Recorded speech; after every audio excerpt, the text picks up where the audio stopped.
Selamünaleyküm. Şimdi söylediğim gibi bize çok rahat konuşmaya vermezler ama soracak bir şeylerimiz olsa kameraların önünde ilgili sistemimiz sorarız. Eğer yok olsa Nariman ağamız söylesin, Nariman söylesin. Sonra biz jurnalistleri bırakarak baksınlar kendi işlerine.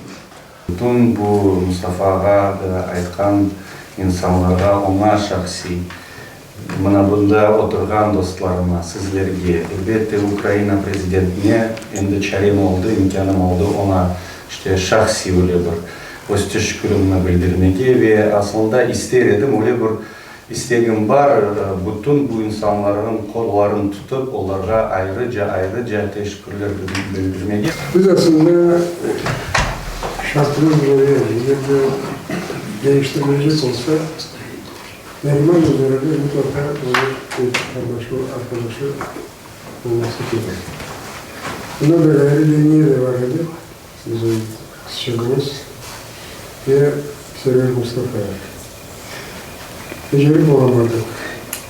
Aslında Ruslar Kırım Tatarlarına pek güzel çıkarıyorlar. Aslında her zaman Yöneteri Gavarı prosesi iştirak ettiği arkadaşlarım var değil mi?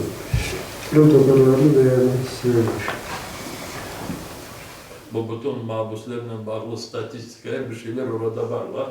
O zaman Nariman Bey bu arada terin çalıştığı vakit sen oradaki insanlarla işte ben şimdi İskender söyledim. Cenzura vermedi onu yapmaya ama işte tırıştı. Geçiyorsoyu da bayağı istek hoştu. Umudunuzu joymanız, bir saniye de joymanız. Buna bakınız, ne de olsa men çıktım. Ve men öyle bir duyam, bu 5 yıl açılmayan kapı biraz öyle az olsa da açıldı. İnşallah bu kapıdan kalganları da çıkarlar.